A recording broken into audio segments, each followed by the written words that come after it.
Telo ny volana Desambra no mariana ny andro iraisam-pirenena ho an'ny olona manana fahasembanana dia fantoka amin'izay araka izany ny fandarana Tolotra sy Tinady amin'ity an'ity miaraka amiko eto ihany koa ny namana Fidy Manantsoa miara-manolotra amintsika rehetra ny fandarana miaraba tompoko lahy finaritra tompoko vavy asaina ampitiavana isika rehetra anaraka ny fandarana hatramin'ny farany atao kompatanana manokana ireo olona manana fahasembanana manerana ny Madagasikara sy manerana n'izao tontolo izao. Ray lafitrisa na 1 milliard no isan'ireo olona manana fahasembanana manerana izao tontolo izao ary aty amin'ny tany andalam-pandrosoana ny 80 isanjato ireo olona manana fahasembanana ireo. Marobe ny olona mitondra fahasembanana no tsy anasa amin'izao fotoana izao any ka lasa vesatra ho an'ny fiarahamonina izy ireo. Tokony ho fantatsika rehetra nefa ny fa manana zo tahaka anao tahaka hiasa ireo olona manana fahasembanana ireo. Mbola ady ataon'izy ireo mandrakandroany ny ady zany atao amin'ny fanelikiliana azy ireo eny amin'ny toeram-piasana rehetra eny. Tsy dia hifantoka amin'izay loatra nefa ny fandarantsika amin'ity an'ity fa ny mifanohatra amin'izay no andeha ho asehoantsika atao anatin'ny Tolotra sy Tinady satria hoentinay aminareo atao anatin'ny fanadihadiana ny fahombiazan'ireo olona manana fahasembanana eo amin'ny Sehatry ny asa. Nanaovanay fanadihadiana ohatra ny mpitantana eny anivon'ny ministera eny manana fahasembanana izy, eo ihany koa ny marenina nefa secrétaire, eo ihany koa ny olona manana fahasembanana rabatana nefa izy no mpanazatra ny ekipa régionale ny mpilalao baolina kitra ao faritra Vakinankaratra eo ny jamba nefa mampianatra informatique. Andengeo raha antsika atao anatin'ity fanadihadiana ity ny fahombiazan'ireo olona manana fahasembanana eto Madagasikara.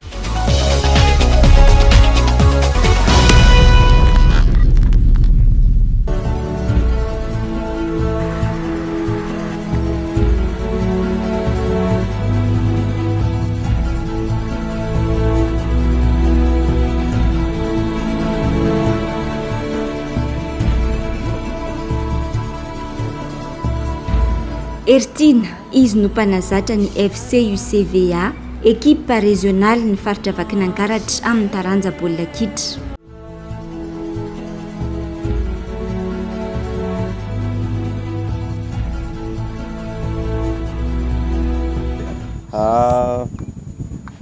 Mamerina fiarabanantsika rehetrarehetra dia tsika moa zany amin'ity manana tanjona mambombombo kokoa teo dia noho izany tokony hoe ny saina sy ny vatana zany tokony ho vonona amin'izay dia tsy maintsy manatevina lefa fahaizantsika teo zany tsika 2 Desambra dia manomboka ny championnat. Matevina ny traikefan'ny Ertina raha amin'ny baolina kitra, izay no antony safidianan'ny ekipa azy ho mpanazatra azy ireo. Manana fahasembanana zany izy dia hoe ny tsaikefa efa nanany izy olona nanao baolina taloha dia hoe nisy zavatsy antsefatsefan'iny tonga Sembana. Any Sembana ary izy ny sainainy koa mitondra an'io dia mba manaraka zavatsy hoe amin'ny télé zany dia hoe misy baolina dia mahita an'iny zany dia ampitana resaka communication fotsiny dia hoe le bandray zany mandatsa le plo sy asiety zay zany nahatonga hoe safidianana izy amin'ilay tsaikefa. Misy latsa zay tamin'ny nahatonga azy tato ary zay niakatsy nanao poule des as mihitsy zay niteraka fahombiazana satria zay tamin'ny mbola tsy teo izy mbola tsy nanao zany poule des as zany zay fa ny entraîneur raha ihany nitonja anay rehefa nampiana zany ny entraîneur dia hoe tsy vitan'olona ray zany mitondra bandy dia farany izy nalaina dia nampitapita tsaikefany. Mpilalao baolina ny kuizana Ertina teo aloha, tratran'ny lozy izy teo amin'ny faraka amin'ny 20 taonany ka nahatonga azy mitondra kilema amin'izao fotoana izao. Tamin'ny faraka amin'ny 20 taona ka tratran'ny fahasembanana fa talohan'izay matanjaka tsara afaka manao baolina dia no tratran'ny fahasembanana dia tsy nahafoy ny fitiavana an'ilay baolina kitra moa nipetraka foana dia nanangana école de foot antsoina hoe FFB na FFB na formation football. Dia io école de foot io zany no natsangana tamin'izany fotoana izany nanomboka 10 ans ny ankizy tamin'izany dia zao moa ny ankizy efa 20 ans efa misy milalao atao amin'ireto club reto. Ny ezaka natao zany moa mazava hoazy fa teo aloha ny fianarana natao dia eo ihany koa ny fikarohana satria mila fikarohana foana zany zavatra atao so ihany moa zany fa nisy ny internet dia tena mijery internet betsaka mihitsy na amin'ny resaka fikambanana zany na amin'ny resaka baolina kitra dia izay no nanovozako ny fahalalako ankoatran'ny formation natao. Ilay zany efa nisy ny vokatra tamin'ny ankizy tamin'ny école de foot nisy nivokatra satria efa champion de Madagascar zany ny école de foot netiko tamin'ny sport scolaire de champion de Madagascar de mahazo tournoi maro isan-karazany satria eto tanàna de anomboka tamin'iny zany efa fantatry ny mpilalao rehetra hoe afaka mba mavita zay vitako amin'ny fampianarana le football de tonga de manaiky daholo ry zareo manaiky izay tenenina ny vava moa zany mazava ho azy ny tena miasa tsy mijanona n'le izy.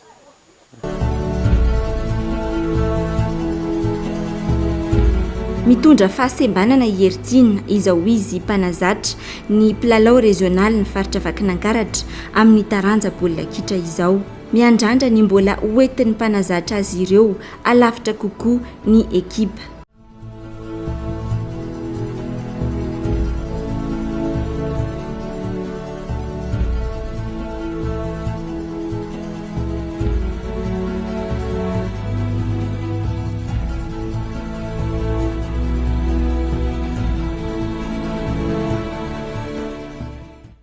Izy indray no aina marenina izy ary secrétaire nampitantsoratra ato amin'ny biraon'ny faritra Vakinankaratra. Efa hoeritaona izao. Efa manomboka zatra mifandray amin'ny aina ny mpiasa ato. Mijery ny vavan'ny olona miteny aina ary afaka miteny izy rehefa mamaly na ihany koa manao fihetsika.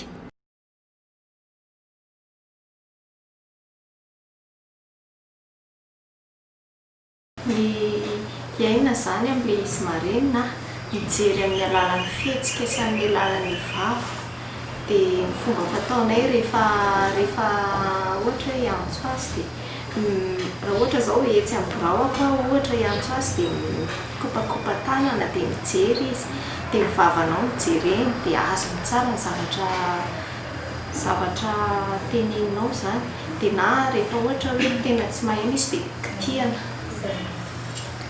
Ny fahitako azy aloha hatreto raha fifandraisanay manokana ato amin'ity birao ity zany tsy dia misy ny sakana fa ho an'ny olona sasany mbola tsy mahafantatra dia sarotsarotra ilay fifandraisana fa izy mahavita dia izy koa manana fahasahiana manontany rehefa misy any ahoana ny fanaovana an'ity dia ho anay mitovy amin'ny olona rehetra ihany izy dia manampy azy arak'izay azo manampiana.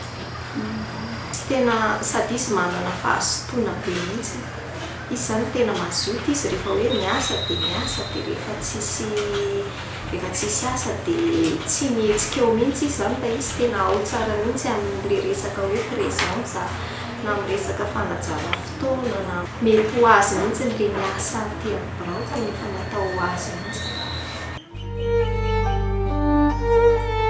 Manao ny asany ampahamatorana tanteraka iaina hoy ireo mpiara-miasa aminy.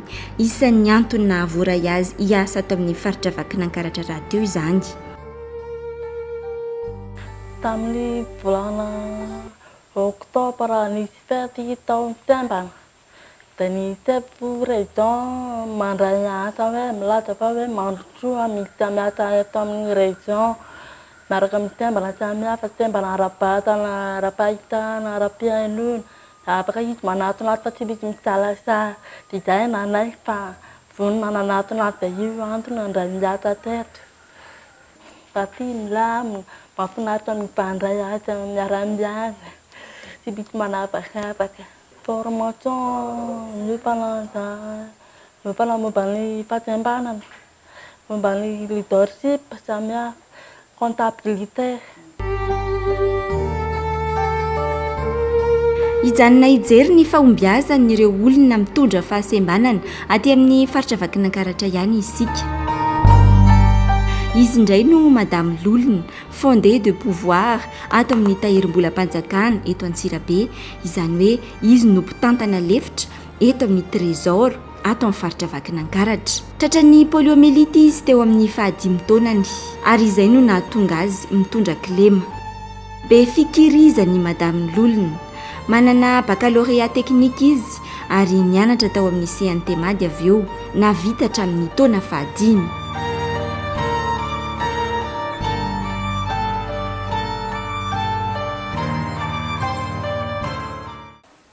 Manoloana fahasembanana dia hoe tena ilofo amin'ny fianarana ary mba faniriako izany hoe mba hanana asa rehefa rahatrizay vita ny fianarana ohatry ny olona rehetra ihany. Za zany zao teto foana nanao CNT mady zany tao aorianan'ny baccalauréat, de teto nanao CNT mady mbola tsy de tena niaina an'le fahasahiranana.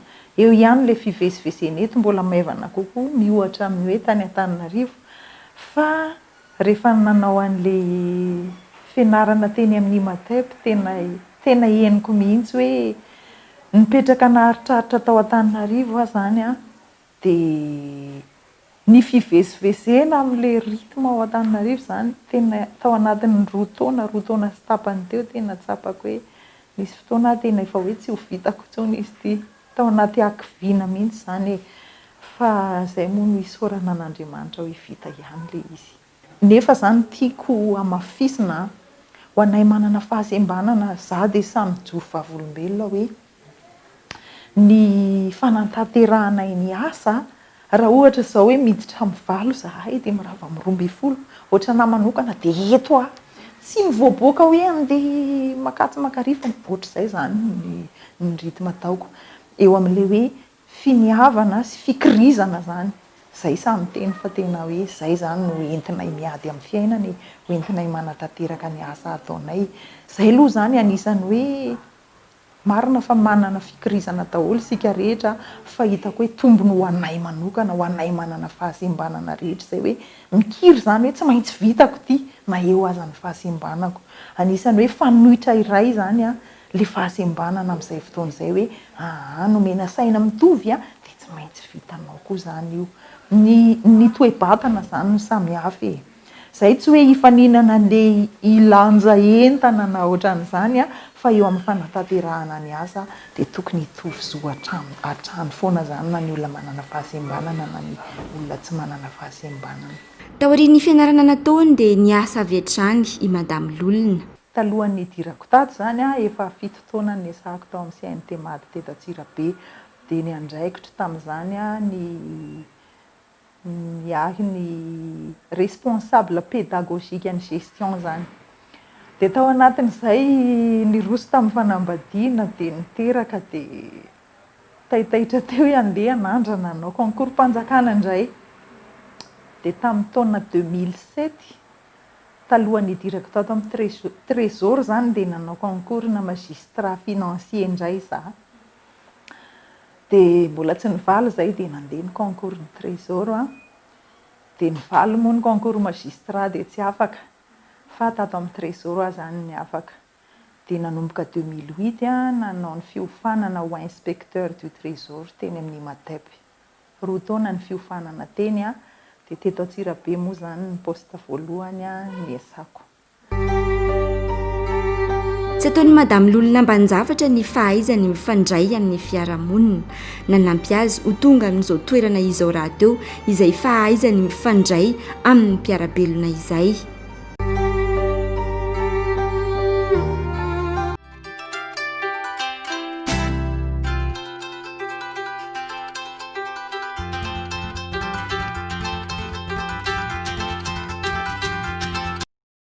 Ikisaka aty amin'ny commune Iarnarivo ato amin'ny distrika Nambohidratrimo isika.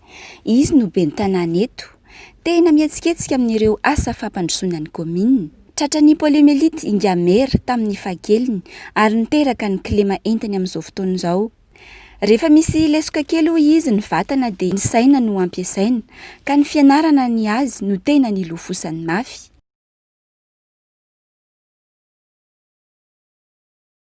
Na ny université zao de université roa samihafa mihitsy ny anarana, nianatra teny amin'ny public teny Ankatso, nianatra koa teny amin'ny privé tany amin'ny IMGAM, na vita 5e année zay teny amin'ny IMGAM, na SDEA zay teny amin'ny université teny Ankatso tamin'ny économie. Dika zany tsy misafidy vatana io fa ny saina miady amin'izay. Rehefa avy eo sady nianatra avy eo ny asa. 2e année teny amin'ny IMGAM de nampianatra teo Ambohidratrimo tao amin'ny sekoly FJKM. Sorana betsaka ny taletsy tsy nanahirana ihany koa de iny vola nentina tamin'ny asa iny no nahafahana noho fianarana foana atraizatraiza de nahita an'ilay tsiro ny tany anatin'ny serasera miaraka amin'ny ankizy sy ny ray aman-dreny ary ny vahoaka tany amin'ny Fahombiazana de nanangana école manokana rehefa avy eo de nanangana école ato Iarnarivo ato izay anisan'ny base ihany koa ampitaina ny soa sy ny tsara zay ao anatin'ny tena sy tsinjarana ny fahaizana mampahalalana ho an'ireo zandrizanaka ihany koa. De fantatry ny olona tamin'ny dingana maromaro samihafa ohatran'izay zay vao nindroso tao anatin'ny politika. De ao anatin'ny politika tao ny asa sosialy marobe efa natao tamin'ny mbola tsy maire, teo ny serasera amin'ny namana tamin'ny mbola tsy namaire, de nirotsaka rehefa avy eo ny tena noho ny fangatahan'ireo namana sy ny vahoaka de nofidiny zareo hitondra anazy ary mbola tsy hamitaka ihany koa hatreto sy tsy hijanona ho be ny tanàna fa mbola hitady hevitra ihany hatsaratsara kokoa ny fiainana maha-olombelona. Io moa zany mety arakaraka ny sehatra zay lalovan'le tsirairay angambany fa ny olona koa mijery amin'izao zany tsy de petraka intsony le hoe lafiny sady bôgôsiny be detente ohatry ny taloha na hoe sady taviny volo fa zao efa ny fahaizana mampahalalana no entina miaina sy miara-miaina amin'ny vahoaka de rehefa ampy ny vahoaka zay fahalalana sy fahaizana izay anananao zay de safidiny ianao hanatanteraka sy solotena anazy eo amin'ny sehatra maro.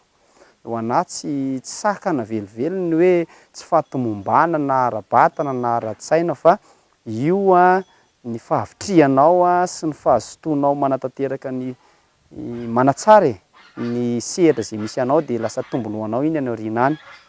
Ny tombony tokony ananan'ny olona raha voalohany raha hoe rehefa lesika ianao any amin'ny hery de any amin'ny saina ianao mila miady. De misy olona indray lesoko any amin'ny saina de mila manana force matanjaka ianao entina miady amin'ny fiainana. De ho antsika zany hoe marifo any ara-batana de mila miady mafy amin'ny saina. De ho anahy fianarana ny tena fokoirana mafy aloha tamin'ny voalohany. De niezaka ihany koa ho tsara eo anivon'ny fiarahamonina sy ny mpiarabelona de tsy manary anao zany ny olona. Telo taona izao no nahabe ny tanàna ny Rahery Manantsoa Feno teto Ianararivo, nampiantso ireo lehibe ny fokontany izy teto.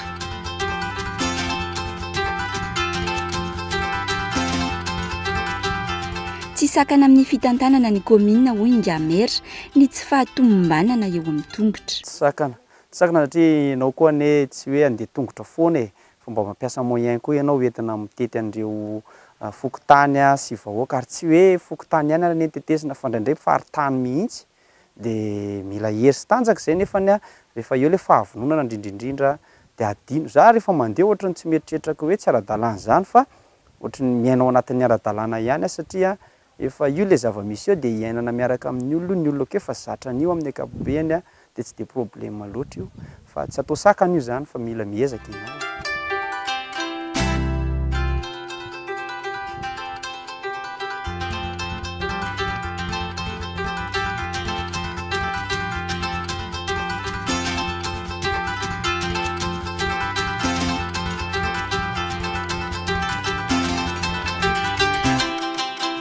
Mbola ampitantana ihany no vahintsika manaraka Razaka Ralphine, talen'ny olona manana fahasembanana sy ny zokiolona eto amin'ny ministeran'ny mponina. Taorian'ny baccalauréat de nianatra géographie izy.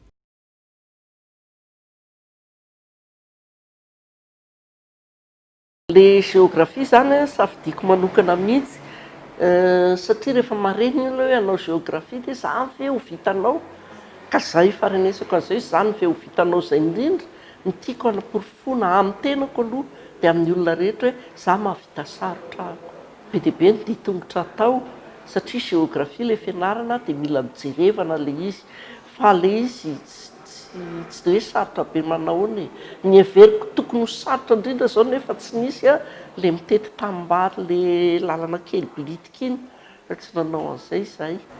Ny atao hoe paikady manokana tsy fantako na paikady manokana zay fa ny anahy zany ny fihetsika nentiko miatrika ny fiarahamonina nanomboka tany amin'ny ambaratonga faharoa ny fanabeazana teny amin'ny université eny fa ny fianakaviana ihany koa azy satria tsy adinoina fa renim-pianakaviana dia ny nahy foana ny eritreritra dia hoe tsy manangam-pahavalo mialoha ianao ary ianao tsy miandry ny olona anatona anao satria no everiko fa sadaikatra ihany ny olona anatona sy hiresadresaka sy mibe fanontaniana amin'ny olona manana fahasembanana. Eritreretika hoe zay ny zava-misy dia araka fomba fiteny mialatsiny ny nanina ataoko tonga aloha tonga dia izany manao esaka azahoana fifandraisana mora foana any amin'ireo olona mifaneraserana. Ato amin'ny farany ambany ny tranobeany ministera ny mponina ity birao any madame Ralphine ity. Tsy voatery hiakatra sy hidina hoy izy rehefa mifandray amin'ny mpiara-miasa. Tsika moa olona miasa amin'izao fotoana izao mampiasa ny fitaovana ary fomba amin'ny fanatanterahana ny asa, ny ordinateur ny tiako lazaina, misy internet, ao koa ny telefona misy zavatra rehetra ka tsy manano sarotra mihitsy ny fifandraisana amin'ireo sokajin'olona samihafa amin'ny fanatanterahana ny asa. Indraindray misy faran'izay kely ohatra hoe zavatra hitako fa manodidina daholo na imprimante na inona dia ohatra misy zavatra fotsiny hoe vita impression dia hoe maheto kely aty jerevako dia amin'izay zany misy olona maro zany manodidina afaka manao an'izay. Rehefa mamonjy fivorian'ny staff amin'ny rihana voalohany ny fivorian'ny staff dia tsy maintsy makany indraindray koa zahay vao antso hoe any amin'ny bureau ministre any amin'ny rihana faharoa dia mandeha makany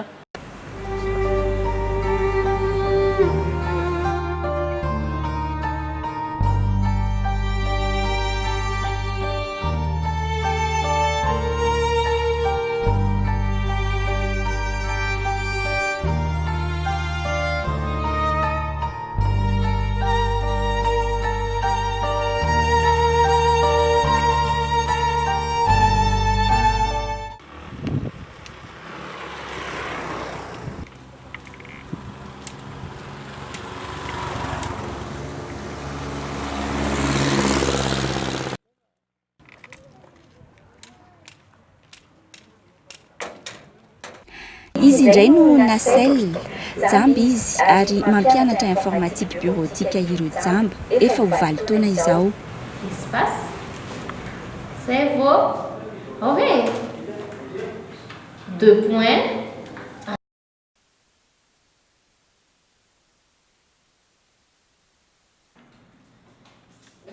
Raha zany mijery dia mahita hoe 100% hita ambony ambany fa ny anazy zany ino 2% si dia zay jereko ohatra hoe hijery nifinao dia zao mijery nifinao amin'izao dia zao mijery ny eto amin'ity ohatra ny lase kely eto ity dia zao mijery ny kiraro dia manao misy vernis ilay tongotra. Raha zany ampianatra informatique zany aloha tsy nianarako zany tany amin'ny voalohany fa za mba nahay kely teny fotsiny ohatra an'iny dia tamin'izany tany am-boalohany zany ohatra hoe zao ny thème tokony ho ampianariko rapitso dia andro ho any alina tena miketrika an'izay fomba izay hoe ahoana moa ny atao amin'ny version clavier zany amin'ny version ana olona jamba satria jamba rehefa mampiasa dia tsy dia mampiasa souris loatra tsy mikomandy amin'ny souris fa amin'ny clavier. Dia ny alina iny zany tena mandany hoe ahoana ny atao dia miantso an'ireo namako jamba izay efa mpampiasa ordinateur koa hoe nenareo ahoana fanaovanareo anazy, nenareo ahoana tamin'izany. Taty aoriana rehefa niasa teo eo amin'ny 2 taona teo na 3 taona dia nisy mpanohana dia nanome zareo bourse d'études tany Afrique du Sud nianatra 2 volana an'ilay izy zany dia avy eo nampanaiky-kezina zany ilay programme ny ankizy jamba ty sy ny programme ny ankizy jamba ny Afrique du Sud. Tombony ho an'ireo mpianatra hoy izy ny hoe mitovy kilema amin'izy ireo ny mpampianatra. Ny tena tsapako aloha voalohany indrindra za zany manana patience kokoa satria zavatra ampianaranao tsy tokony elaela zany ny exerceny zay vao tafavoakany tsara hoe tsy mila tantanana izy fa vitandrery amin'izay. Dia zay zao patience somary elaela kely fandraisana zavatra. Misy koa ny explication zany raha tsy tsapanao mihitsy hoe izy io anie tsy mahita mihitsy. Misy zao ny mpianatra hoe efa nahiratra vao lasa tsy nahita dia mora mahazo sary an-tsaina an'ilay ohatra hoe hiresaka hoe tableau ny resahana dia efa manana sary an-tsaina izy hoe ohatra izao zany tableau fa raha ankizy tsy mbola nahita mihitsy dia tsy maintsy mitady hevitra ianao hanazavana anazy na mitady support afaka tsapainy hoe ohatr'izao zany tableau zany. Dia izay ngamba ny hitako hoe tena hoe mampiavaka hoe olona tsy mahita mampianatra olona tsy mahita. Fa na izany aza vitan'ny olona mahita ny mampianatra olona tsy mahita. Fa mila an'izay hoe compréhension zay a.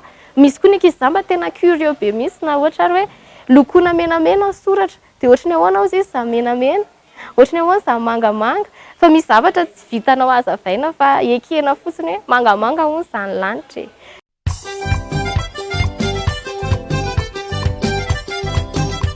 Aty amin'ny faritra Tsinanana Nosy indray aloha isika. Nitsidika ny Jean Christophe izahay, filohan'ny PFPH aty amin'ny faritra Tsinanana sady mpiasa ato amin'ny commune Ambonivohitra Toamasina. Nianatra lalàna tany amin'ny université any Fianarantsoa izy. Tratran'ny loza mpiarakodia teo amin'ny kilasy taona faharoa ka tsy afaka nanohy fianarana intsony.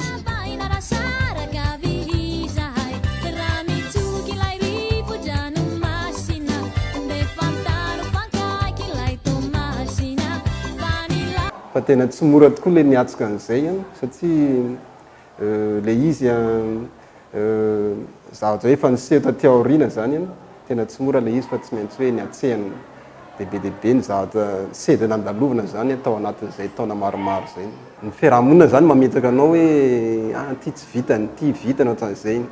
Nefa za zany tena miezaka foana tsy maintsy vitako rehefa vitan'ny olona ty dia tsy maintsy vitako koa ohatran'izay tahaka ny rehetrarehetra zany ohatran'izay. Nisy ny projet ny handicap international hoe ville et handicap tao anatin'ny projet io dia nisy sensibilisation natao teto an-tampon-tanànan'ny Toamasina manodidina ny fahafahan'ny olona mana fahasembanana hitovy amin'ny rehetina. Dia ny afara tamin'ny fanaovan-tsoniana antsoina hoe ville sarta de la ville accessible ilay izy taty aoriana. Dia rehefa nipetraka moa izay tapitra ilay projet dia tsy maintsy nitohy foana ilay fanentanana satria ny sonia ny vita dia mba ho fampiarana ilay sonia zany dia nitohy foana ny asa zany amin'ny ankapobeny. Dia rehefa nitohy ilay asa moa zany satria izay moa zany tao anatin'ilay comité ihany teo alohany dia tsy maintsy nisy ny recrutement natao moa zany dia anisan'ny mba niatsika an'izay ny tena dia izay no natafidiran'ny asa tatiny.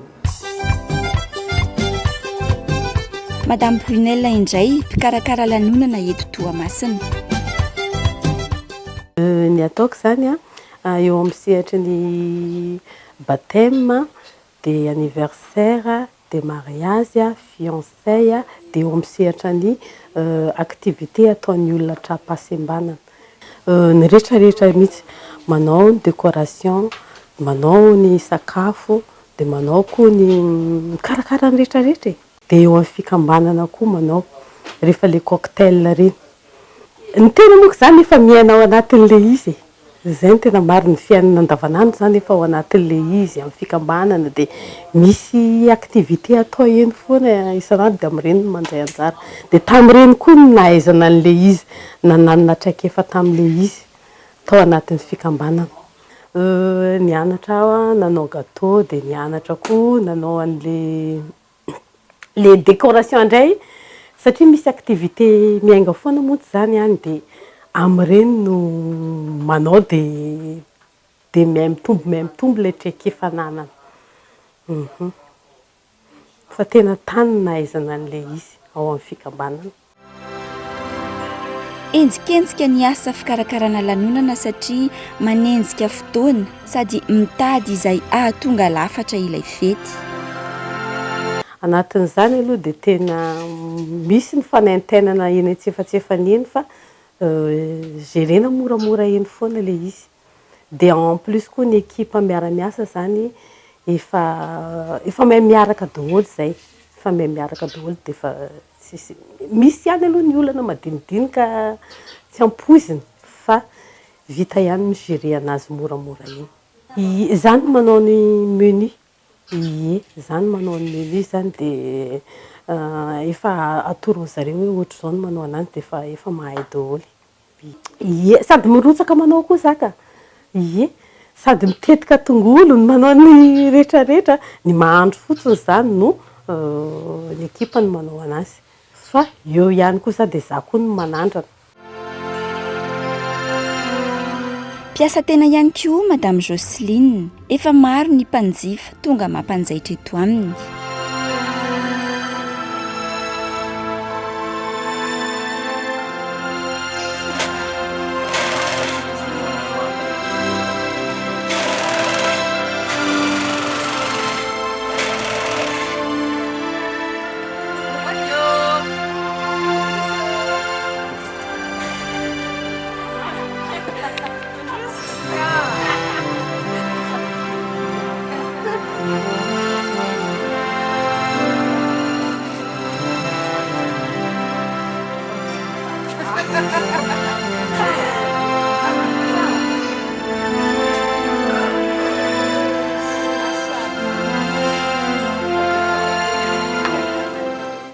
Leza tamin'ny 5 taona zegny vao nitazogno za dia nanao pikira.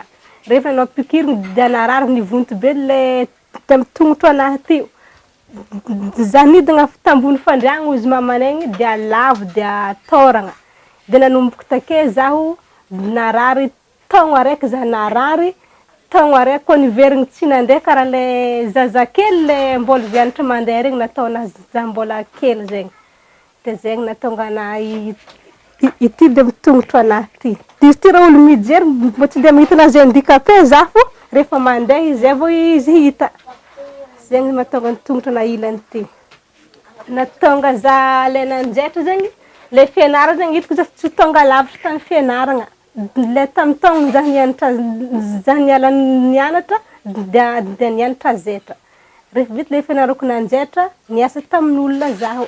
Rehefa elaela hitako fa nahay zaho dia alidinagna ninahy manokagna. Zegny natonga le za manjaitra amin'izao.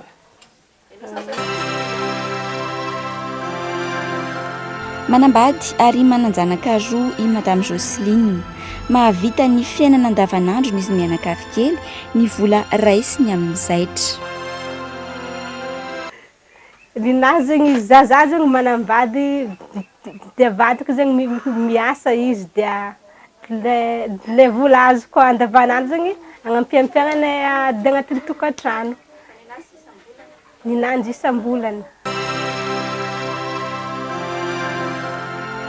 Vahintsika farany i Adeline, avy any Toamasina izy, raika amby 30 taona, lany Miss Diff Océan Indien, Miss Personnalité ary première dauphine Miss Diff Afrika ihany koa izy. Natokana ho an'ireo vehivavy marenina ny Miss Diff izay nitanterahana ny 24 ny volana Novambra teo tany Seychelles.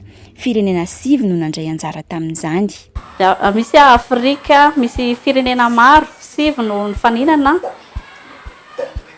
Nefa manana ny teny-tanana ny samihafa ny teny-tanana fa nampiasaina tamin'izany ny teny-tanana international. Misy hôtely lehibe no nandray anay tao natoriana dia misy fivahinianana isan-karazany natao ifaneraserana amin'ny fiarahamonina mamangy ny ministra, ny filoham-pirenena Seychellois mialoha dia tany Tamatavy misy mpampianatra nianarana Iaingo. Izy no nikarakarana ny resaka ara-batana nandritra ny 2 volana sy tapany. Izy resaka izy koa efa mikarakara resaka hoe zumba sy fikarakarana misy. TVVMM no nikarakara ny fitafiana sy karazany nanampy BDB. Nankasitra ny fitondrana malagasy Adeline noho ny fitondrany avo ny atsaran-tarehy sy ny atsaram-bika n'ireo vehivavy marenina malagasy. Sembanao ekeko izany. Ekeko aloha fa sembanao fa tsy hoe izao na hiambo mahavita fa hoy aho ny ataony hita. Sembanao ekeko izany. Sembanao fa tsy tomany na hitaraina sanatry firosotrany anoiny ity. Sembany izahay nefa tsy ataonay ampilefa ny herim-po anatinay zato fahasembananay. Ka niany tarigetra amin'ny zavatra rehetra na sarotra aza ny adinay voniny ezaka izahay. Na izany aza nefa tsy ahavita velively manoloana ny adidy ny herim-batanay izay kely fa amin'ny ezaka rehetra izay mba kely vitanay aza ilikilike tolory-tanana izahay.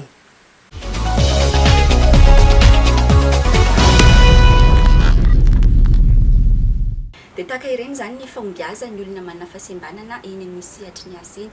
Hitantsika tao anaty fanadihadiana fa mahavita ny asa vita ny olona rehetra ihany ny olona manana fahasembanana.